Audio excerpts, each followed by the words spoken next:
नमस्कार, आप देख रहे हैं बंसल न्यूज। मैं हूं आपके साथ शुभांगी सिंह मिश्रा। 23 की तकरार किसकी सरकार? जी हां, हम बात कर रहे हैं विधानसभा चुनाव 2023 की। इस बेहद खास चुनावी कार्यक्रम में आपको सियासत का हर वो पहलू नजर आएगा जो आपको जानना बेहद जरूरी है, क्योंकि आप ही तो कहते हैं चुनाव का मतलब बंसल न्यूज। आइए शुरू करते हैं। 23 की तकरार किसकी सरकार?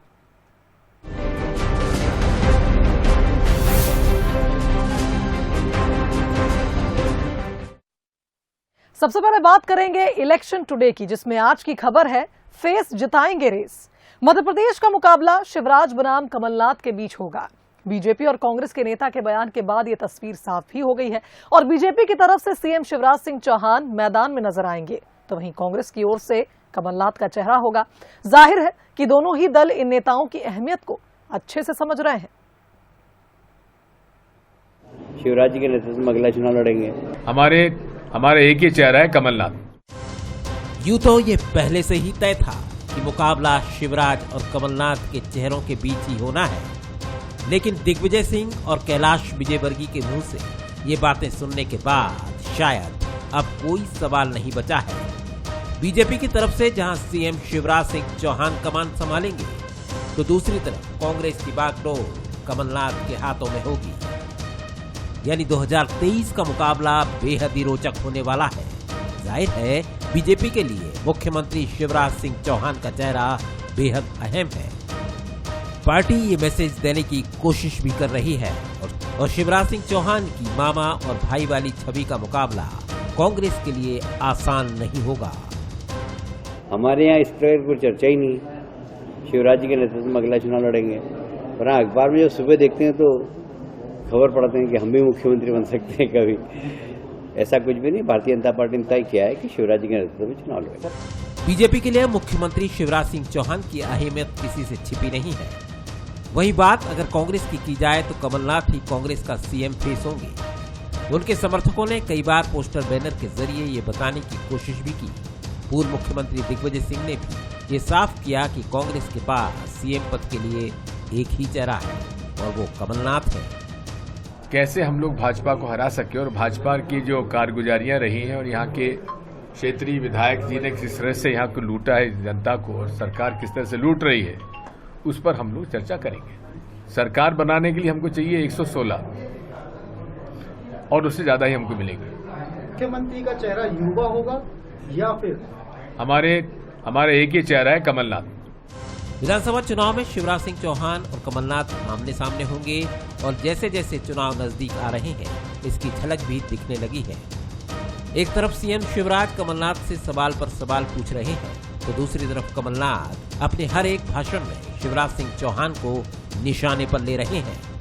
कुल मिलाकर 2023 की जंग शिवराज बनाम कमलनाथ की होने जा रही है और इस बारे में ना तो दोनों ही पार्टियों के कार्यकर्ताओं के मन में कोई संदेह है और ना ही अब आम जनता के मन में। Bureau report, Bansal news. तो इलेक्शन टुडे में आज की हमारी दूसरी खबर है तीसरे दल का दखल। मध्य प्रदेश के चुनावी सावन में नई पार्टियां नई कोपलों की तरह फूट रही हैं। संत जहां सत्ता की संभावना तलाश रहे हैं, तो वहीं पूर्व नौकरशाहों को भी सियासत के गलियारे लुभा रहे हैं और ये मिजाज 23 की जंग को और भी ज्यादा दिलचस्प बनाने वाला है। लेकिन 2018 की गलतियों से सबक लेकर बीजेपी और कांग्रेस ने भी कमर कस ली है। देखिए ये रिपोर्ट। संत का सम्मान हो, संत के सम्मान के लिए हम इस पार्टी को, राष्ट्रीय व्यापी जनता पार्टी का मैं अध्यक्ष होने के नाते, संत समाज और समाज सेवियों को हम अपनी पार्टी से मध्य प्रदेश के 2023 के विधानसभा चुनाव में संपूर्ण प्रदेश में प्रत्याशी उतारने का कार्य। चुनाव का मौसम है तो क्या सन्यासी और क्या अधिकारी, हर कोई इसका लुत्फ लेना चाहता है। लिहाजा मध्य प्रदेश में 2023 का चुनाव दिलचस्प होने जा रहा है। रिटायर्ड अधिकारी और संत भी चुनावी मैदान में अपना दम भरेंगे। हर कोई यहाँ तीसरी ताकत की गुंजाइश देख रहा है। संत देव मुरारी बापू ने राष्ट्रव्यापी जनता पार्टी का गठन किया, जो सभी 230 सीटों पर चुनाव भी लड़ेगी। इससे पहले पूर्व आईएएस वरदमूर्ति मिश्रा वास्तविक भारत पार्टी की घोषणा कर चुके हैं। हम लोगों ने फैसला किया है, वो शुरू से मेरा कहना था कि पूरी 230 विधानसभा सीटों पर हम लोग प्रत्याशी खड़े करेंगे। हम जनता के सामने गंभीर होकर जाना चाहते हैं। हम लोग जो है ये चाहते हैं कि पढ़े लिखे लोग राजनीति में आए। अभी जो राजनीतिक परिदृश्य है उसमें बहुत पढ़े लिखे और बहुत समझदार लोग नहीं हैं। डिग्रीधारी जरूर है उसमें, लेकिन जो शिक्षा का वास्तविक मीनिंग होता है उस मीनिंग को दिमाग में रखकर काम करने वाले लोग बहुत कम हैं। 2018 चुनाव के नतीजे साफ तौर पर बताते हैं कि तीसरे दल का दखल दोनों ही प्रमुख पार्टियों के समीकरण को बनाता और बिगाड़ता रहा है। बीजेपी कांग्रेस में महज 1% वोट का ही अंतर था और बीएसपी, गोंडवाना गणतंत्र पार्टी और सपा ने अपना दखल कायम रखा था। शायद इसलिए ही नई पार्टियों के हौसले बुलंद हैं और एमपी में अपनी जमीन तलाश रही है। हालांकि नई पार्टी के गठन और तीसरी ताकत को बीजेपी कोई चुनौती नहीं मानती। उल्टा बीजेपी उन्हें ये सलाह दे रही है कि जिसका जो काम है वही करना चाहिए। नहीं, मैं जो जिसका काम है वो करना चाहिए। ठीक है, कोई महात्मा जी हैं, अगर वो किसी बात को नाराज हैं तो बैठ के बात की जा सकती है, पर महात्मा जी पार्टी बनाएं और पार्टी चलाएं और पार्टी चलेगी क्या, ये एक बड़ा विषय है, इसलिए इसके ऊपर कोई टिप्पणी करना मेरा वाजिब नहीं। चुनावी साल में अरविंद केजरीवाल की आम आदमी पार्टी और असदुद्दीन ओवैसी की AIMIM और चंद्रशेखर की भीम आर्मी पहले ही चुनावी हुंकार भर चुकी है, तो सपा, बसपा, गोंडवाना गणतंत्र पार्टी और जय आदिवासी संगठन जैसी पार्टियां भी आदिवासी और पिछड़ों के दम पर चुनावी साल में अपनी ताल ठोकेंगी। शायद यही वजह है कि बीजेपी और कांग्रेस का भी मेन फोकस इन्हीं वर्गों पर है। चुनावी साल में जनता को कौन साध पाएगा, इस पर सभी की नजर रहेगी। Bureau report, Bansal news. और अब वक्त है हमारे बेहद खास सेगमेंट बूथ बाजा का। बूथ बाजा में हम सीधे बूथ स्तर पर जाकर सियासी समीकरणों को समझने की कोशिश करते हैं। आज चलते हैं खरगोन की बेहद खास सीट महेश्वर। मां अहिल्या की नगरी, नर्मदा का पावन किनारा और साड़ियों के लिए मशहूर इस नगरी का सियासी समीकरण भी खास है। फिलहाल यहां कांग्रेस का कब्जा है। डॉक्टर विजय लक्ष्मी साधो यहां से विधायक हैं और बीजेपी भी यहां कड़ी चुनौती देने के लिए तैयारियों में जुटी है। देवेश की तकरार किसकी होगी सरकार, और इसी को लेकर आज हम पहुंचे महेश्वर विधानसभा में। महेश्वर विधानसभा पे साधो परिवार का गढ़ रहा है और काफ़ी लंबे समय तक कब्जा रहा, लेकिन इस किले को ढाया था भूपेंद्र आर्य और राजकुमार मेव ने। लेकिन कहीं ना कहीं राजकुमार मेव के निर्दलीय उम्मीदवार के रूप में खड़ा होने के बाद में फिर विजय लक्ष्मी साधो को जीत मिली थी। हालांकि सरकार तो बदल गई, लेकिन विधायक कांग्रेस की काबिज है। लेकिन अब इस बार महेश्वर विधानसभा में क्या राजनीतिक गणित बनते हैं, आइए हम समझते हैं बूथ बाजा में। महेश्वर मां नर्मदा के किनारे बसी ऐतिहासिक नगरी, जहां नर्मदा के भव्य और सुंदर घाट देखते ही बनते हैं। मां अहिल्या की नगरी, जहां नर्मदा किनारे बने भव्य मंदिर यहां की समृद्ध विरासत को बयां करते हैं और यहां की माहेश्वरी साड़ियां भी पूरे देश में पहचान रखती है। इसी महेश्वर से यहां की राजनीतिक पहचान भी होती है। खरगोन जिले की इस विधानसभा को महेश्वर नाम से जाना जाता है, जहां फिलहाल कांग्रेस के दिग्गज नेता डॉक्टर विजय लक्ष्मी साधो विधायक हैं। साधो परिवार का यहां लंबे समय से दबदबा रहा है। 1993 और 1998 में विजय लक्ष्मी लगातार 10 साल तक जीत के साथ इस सीट पर कायम रही, लेकिन फिर बीजेपी के भूपेंद्र आर्य ने कांग्रेस के इस गढ़ में सेंध लगा दी। हालांकि 2008 में फिर से विजय लक्ष्मी साधो ने यहां से कांग्रेस का परचम लहरा दिया। 2018 में इस सीट पर त्रिकोणीय संघर्ष देखने को मिला। बीजेपी के विधायक राजकुमार मेव बागी होकर चुनाव लड़ने लगे और दूसरे नंबर पर रहे। वहीं बीजेपी से चुनाव लड़े भूपेंद्र आर्य तीसरे नंबर पर आए और जीत एक बार फिर विजय लक्ष्मी साधो के खाते में आई। विजय लक्ष्मी साधो को कमलनाथ कैबिनेट में मंत्री भी बनाया गया था। कांग्रेस एक बार फिर जीत के लिए आश्वस्त है। कमलनाथ सरकार के 15 महीने के कार्यकाल में हुए कामों के दम पर जीत का दावा किया जा रहा है।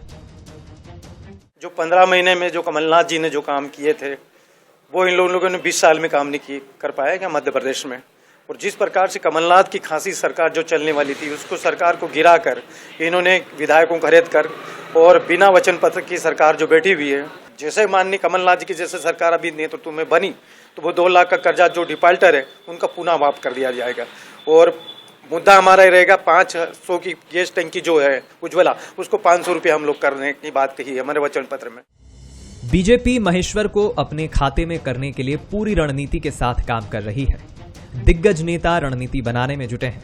हालांकि उम्मीदवार चयन में बीजेपी को थोड़ी मुश्किलों का सामना करना पड़ सकता है। बीजेपी का दावा है कि प्रत्याशी कोई भी हो, कार्यकर्ता एकजुटता के साथ विधानसभा में बीजेपी को जिताने का काम करेंगे। महेश्वर में भारतीय जनता पार्टी को लेकर युवाओं के बीच में बहुत उत्साह है और युवा मोर्चा के माध्यम से भी नव मतदाता जोड़ने का भी प्रयास किया जा रहा है और जोड़े भी गए हैं और युवाओं का बहुत उत्साह है कि इस बार भारतीय जनता पार्टी की सरकार नहीं, मुझे नहीं लगता कि स्थानीय मुद्दे हावी रहेंगे क्योंकि भारतीय जनता पार्टी ने महेश्वर में बहुत विकास किया है और पूरे मध्य प्रदेश में विकास किया है, तो मुझे नहीं लगता कि कोई स्थानीय मुद्दे यहाँ पे। देखिए, मध्य प्रदेश में भारतीय जनता पार्टी की सरकार नित नए दिन नए नए विकास कार्य कर रही है और भारतीय जनता पार्टी की सरकार ने शिवराज जी ने जन्म से लेकर मृत्यु तक की सारी योजनाएं निकाली है। उन योजनाओं के माध्यम से और ये महेश्वर में विधानसभा की हम बात करें तो जितना भी विकास कार्य हुआ है वो भारतीय जनता पार्टी की सरकार में ही हुआ। तो ऐसे से हमने विकास कार्य किया है। इन सारे मुद्दों को लेकर हम जनता के बीच में जाएंगे और निश्चित ही हम अब की बार 200 पार का नारा लेकर चल रहे हैं और महेश्वर विधानसभा भारतीय जनता पार्टी जीतेगी। मुद्दों की बात करें तो 2023 में यहाँ मेडिकल कॉलेज का मुद्दा हावी रहेगा। पर्यटन स्थल होने के बाद भी सुविधाओं की कमी से नाराजगी देखने को मिलती है, तो बुनकरों की भी अपनी समस्याएं हैं और जनता भी इन मुद्दों पर खुलकर बोलती है। मेडिकल कॉलेज जो बनने वाला था वो भी चला गया, जिसके वजह से इस एरिया में जो बच्चों को और यहाँ के स्टूडेंट को और आसपास की जनता को जो रोजगार मिलना चाहिए था वो प्रॉपर मिल नहीं पाया है। उसकी वजह से हम बहुत मायूस हैं। हम चाह रहे हैं कि आगे जो भी 2023 में जो चुनाव आ रहा है ऐसा विधायक आना चाहिए ताकि यहाँ के लोगों को और यहाँ की जनता को अच्छे से रोजगार मिले। बस स्टैंड मेन चौराया होने के बावजूद यहाँ पे कई फल फ्रूट सब्जियों की दुकान लगी रहती है, जिससे आम नागरिकों को इधर उधर निकलने में आने जाने में समस्या होती है। और दूसरी बात, सफाई पे कई सालों से यहाँ की जो गटरें बनी हुई है बस स्टैंड मेन जगह पे 7-8 महीने हो गए, इतने नेताओं ने कोई भी साफ सफाई नहीं करा पाता है। कुल मिलाकर महेश्वर में 23 की महाभारत जोरदार होने वाली है। जनता भी तैयार है तो पार्टियों की तैयारी भी तेज हो गई है और राजनीतिक समीकरण देखकर कहा जा सकता है कि जो भी होगा दिलचस्प होगा। मध्य प्रदेश के चुनाव में इस बार महेश्वर विधानसभा के चुनाव काफ़ी कसमकस भरे रहेंगे। हम बात करें तो भाजपा ने इस बार निमाड़ के 6 विधानसभाओं में, खासकर हम बात करें तो खरगोन जिले को लेकर काफ़ी लक्ष्य तय कर रखा है कि उन्हें 6 ही विधानसभा में जीत चाहिए। लेकिन हम बात करें तो खरगोन महेश्वर विधानसभा की, तो यहाँ महेश्वर विधानसभा में पिछले बार के परिणामों की तुलना में इस बार कांग्रेस भी काफ़ी कमर कस के बैठी, वहीं भाजपा भी अपने जीत को लेकर लक्ष्य बना के रखे। हालांकि यहाँ पर तय करेगा उम्मीदवार, जो उम्मीदवार का चयन भाजपा की ओर से होगा वही जीत को तय करेगा, लेकिन कांग्रेस भी कमर कसकर बैठी है। अब देखने वाली बात होगी कि 2023 में कौन महेश्वर का विधायक बनता है और किसकी सरकार बनती है। फरीद शेख, बंसल न्यूज़, खरगोन। तो महेश्वर के सियासी समीकरणों को समझने के बाद चलिए इसके इतिहास पर भी नजर डाल लेते हैं। तो बता दें कि महेश्वर सीट खरगोन जिले की अहम विधानसभा सीट है। करीब 2 लाख मतदाताओं वाली ये सीट काफी ज्यादा चर्चित है। 2018 की बात की जाए तो यहाँ पर डॉक्टर विजय लक्ष्मी साधो ने चुनाव जीता था। कमलनाथ सरकार में साधो मंत्री रह चुकी हैं और बता दें कि इस सीट से चौथी बार साधो विधायक बनी थी। कांग्रेस का गढ़ महेश्वर सीट को शुरुआत से ही माना जाता है। 4 बार विधायक रह चुकी हैं साधो यहां से, और ऐसे में भूपेंद्र आर्य, राजकुमार मेव ने यहां बीजेपी का परचम लहराया तो जरूर है, लेकिन फिलहाल ये सीट कांग्रेस का गढ़ ही मानी जाती है। इस बार सियासी लड़ाई मैदानी तो होगी, ऐसा मध्य प्रदेश में देखने को मिल रहा है। देखिए, सियासी लड़ाई मैदानी तो होगी, सोशल मीडिया पर भी जोरदार तकरार होने वाली है। भले ही चुनाव में अभी वक्त हो, लेकिन सोशल वॉर शुरू हो चुका है। बड़ी बात यह है कि इस बार की लड़ाई 5 साल के काम पर नहीं बल्कि 20 साल के कार्यकाल की होगी, जिसकी शुरुआत बीजेपी ने कर दी है। 2023 चुनाव से पहले वार पलटवार, 2004 से लेकर 2023 तक की तुलना, विषकाल से अमृतकाल की गणना। देश और मध्य प्रदेश में होने वाले आगामी चुनाव कैसे होंगे, प्रदेश बीजेपी के इस ट्वीट को देखकर अंदाजा लगाया जा सकता है। बीजेपी ने 2004 से 2014 तक के काल को विषकाल बता दिया, जिसमें जिक्र है नेशनल हेराल्ड, कोयला घोटाला, अगस्ता हेलीकॉप्टर घोटाला और कॉमनवेल्थ जैसे घोटालों का। बीजेपी इसे दिखाकर कांग्रेस पर हमला बोल रही है। पूरी तरीके से देश की जनता ने कांग्रेस को नकार दिया है, कांग्रेस की लीडरशिप को नकार दिया है। अब केवल वो ये कहते हैं ना कि रास्ता पीटने के अलावा और कोई काम नहीं बचा है, इसलिए मुझे लगता है उस पर टिप्पणी करना भी बेकार है। निश्चित रूप से इन जो 9 साल है, इन 9 वर्ष में जो भारत ने प्रगति की है, तरक्की की है, दुनिया देख रही है। बीजेपी ने अपने काल को अमृत काल दिखाया है, जिसमें स्वच्छ Bharat, Ayushman Bharat, make in India, Ram मंदिर, धारा 370 जैसी योजना दिखाई गई। लेकिन कांग्रेस बीजेपी को उसकी असलियत दिखा रही है। प्रधानमंत्री के अडानी से क्या संबंध है? केवल उस बात को जनता के सामने नहीं रखना चाहते हैं, इसलिए ये इस तरह से ध्यान भटकाना चाहते हैं। किस तरह से देश की हर चीज को ये बेच रहे हैं। जनता को ये समझ में आ रहा है कि किसी दिन इनका घर भी बिक जाएगा, हमारा घर भी बिक जाएगा। भारतीय जनता पार्टी इस हद तक भी जा सकती है। चुनाव में अभी वक्त है, लेकिन ट्विटर वॉर जारी है। आज बीजेपी तो कल कांग्रेस भी इसी अंदाज में जवाब देगी। लेकिन बड़ा सवाल यही है कि क्या चुनाव सोशल मीडिया से जीता जा सकता है? ब्यूरो रिपोर्ट के साथ मनोज सैनी, बंसल न्यूज, भोपाल। और अब वक्त है हमारे बेहद खास सेगमेंट बोले तो नेताजी का। बोले तो नेताजी में आज मुलाकात करिए रीवा की गुड़ विधानसभा के पूर्व विधायक और कांग्रेस के कद्दावर नेता राजेंद्र मिश्रा से। 2023 को लेकर क्या है कांग्रेस की रणनीति और किस मुद्दे के साथ मैदान में उतरेगी पार्टी, आइए जानते हैं। आज हमारे साथ रीवा जिले की गुड़ विधानसभा सीट से कांग्रेस से विधायक रह चुके राजेंद्र मिश्रा जी साथ में हैं और इस बार भी उनका दावा मजबूत है और लगातार वो सक्रिय राजनीति में सक्रिय हैं। तो बात करते हैं कि इस बार गुड़ विधानसभा क्षेत्र में जनता के बीच आप किन मुद्दों को लेकर जाएंगे। आपको क्या लगता है कि वो कौन से काम है जो गुड़ विधानसभा में प्राथमिकता से होने चाहिए? मुझे लगता है कि सबसे बड़ा मुद्दा तो उस अंचल में बेरोजगारी है और जिस तरीके से भारतीय जनता पार्टी ने बदवार में एक सेगमेंट यूनिट उन्होंने खोला और बिजली बना करके दिल्ली को दे रहे हैं, वहाँ खूब प्रचारित किया गया ऊर्जा के माध्यम से कि ये यूनिट अगर लग जाएगी तो इसका लाभ सबसे ज़्यादा बेरोजगारों को मिलेगा। लेकिन एक भी बेरोजगारी वहाँ की दूर नहीं हुई है और वहाँ का युवा बेरोजगार घूम रहा है। रोजगार के अलावा किस क्षेत्र में आपका प्रयास है? मुझे लगता है कि कुछ समस्याएं इस तरीके की हैं, जब मैं दूसरे नंबर पर कोई चीज़ देखता हूँ तो मुझे लगता है कि गोविंदगढ़ से लेकर के और तमरा देश के बीच का जो हमारा पहाड़ी एरिया है, टोटल ये पटपर के एरिया में लगभग गुड़ क्षेत्र का 1/3 निवासी वहाँ निवास करता है। वो चाहे गरीब हरिजन आदिवासी हो, चाहे सामान्य वर्ग का हो, सब तरह के लोग वहाँ निवास करते हैं।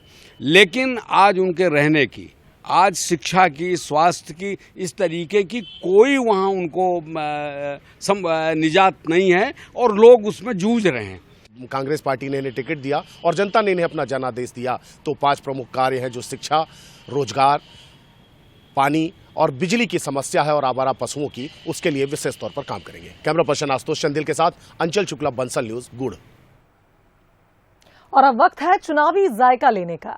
संस्कार धानी जबलपुर में भी चाय नाश्तों की दुकानों पर चुनावी चर्चाएं जोर पकड़ने लगी हैं। तो चलिए जानते हैं क्या है जबलपुर का चुनावी जायका। मध्य प्रदेश में विधानसभा चुनाव की आहट होते ही सियासी सरगर्मियां तेज हो गई है। सियासी दल अपनी बयानबाजी अपने स्तर पर कर रहे हैं, तो लोग भी चुनावी जायकों के साथ चुनावी चर्चाएं कर रहे हैं। हम इस समय जबलपुर के एक प्रसिद्ध होटल में हैं, जहां कचौड़ी, मंगोड़े और समोसे बड़े लजीज बनाए जाते हैं और यहां के स्वाद के साथ लोग चुनावी चर्चाएं भी कर रहे हैं। हम कुछ लोगों से जानने की कोशिश करेंगे कि वो क्या कहते हैं आने वाले विधानसभा चुनाव को लेकर, उनकी क्या राय है।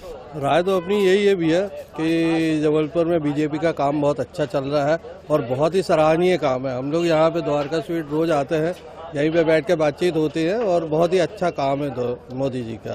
कि महंगाई कहीं पिछले कार्यकालों में देखे जो सरकारें चली हैं उससे बहुत ज़्यादा तेजी से बढ़ी है, बढ़ती है, स्वाभाविक है, मगर बहुत तेजी से बढ़ी है। देश में जैसे ही समय चल रहा है, देश भी विकास कर रहा है। महंगाई तो ऐसा है कि बढ़ेगी, क्योंकि लोगों को जब सुविधाएं मिल रही हैं तो महंगाई इतना बड़ा मुद्दा नहीं है और देश आज हमारा बहुत आगे निकल गया, विश्व लेवल में पहचान है और ये सब मोदी जी की वजह से है।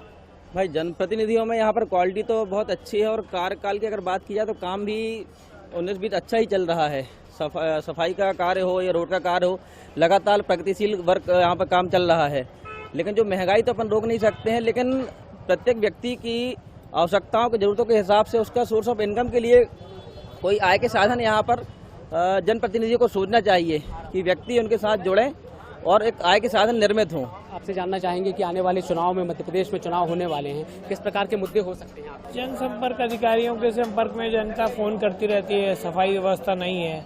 हर आदमी अपने अपनी सफाई से, कहीं पानी से, रोड के लिए तो बोल सकते हैं कि बरसात आ रही है, पता नहीं क्या व्यवस्था होती है। बाकी पानी और आप इसमें देखेंगे सभी सफाई वगैरह में, तो उससे जनता तो खुश नहीं रहती। बदलाव की बात करें तो कितना बदलाव आपने महसूस किया इन 5 सालों में? बदलाव में तो जैसे जैसे टेक्नोलॉजी चेंज हो रही है, धीरे धीरे लगता है कि कुछ चेंजेस आ रहे हैं। मोदी जी अपना काम अच्छे तरीके से कर रहे हैं, बशर्ते कुल मिला के लोगों को ये समझ में आने लगा है कि आज की डेट में हम वोट देते हैं लेकिन उसके अपोजिशन में जो हमको सुविधाएं चाहिए वो मिल नहीं पाती है। बाकी तो पेट्रोल से, बिजली से सब त्रस्ती है जनता, उसके लिए क्या बोले। कहीं ना कहीं लोगों में ये बात भी है कि वोट देते हैं तो सुविधाएं भी उस हिसाब से मिलना चाहिए। हम कुछ और लोगों से भी बात करने की कोशिश करेंगे। यहाँ कुछ प्रोफेशनल्स खड़े हैं, यूथ भी है, उनकी राय जानने की कोशिश करेंगे कि आने वाले विधानसभा चुनाव को लेकर क्या राय। मुझे लगता है वापस से शिवराज सिंह की सरकार इस बार आना चाहिए। बिल्कुल। क्या आधार है, किस बेस पे, किन आधारों के साथ आप? जिस तरह से नई योजनाएं आ रही है अभी सरकार की तरफ से, साफ से लग रहा है कि वापस से शिवराज वापस इस तरफ आना चाहेगा। आपने कितना बदलाव महसूस किया इन 5 सालों में और क्या देखते हैं आने वाले चुनाव में मुद्दे क्या होंगे? बदलाव तो कुछ भी समझ में नहीं आया है। बाकी तो जो बोलते हैं वो करते नहीं है, जो करते हैं वो बोलते नहीं है। अब देखो आगे क्या होता है। बस तो आपने देखा कि लोग अपनी अपनी तरह से अपनी राय जाहिर कर रहे हैं। कुछ लोगों का कहना है कि भारतीय जनता पार्टी की सरकार अच्छा काम कर रही है और कुछ लोग सुझाव के तौर पर और सुधार की भी वकालत कर रहे हैं। जबलपुर से कैमरामैन सुरेंद्र पटेल के साथ वेंकटेश कोरी, बंसल न्यूज, जबलपुर। तो इसी के साथ हमारी खास पेशकश में फिलहाल इतना ही। दीजिए इजाजत, नमस्कार।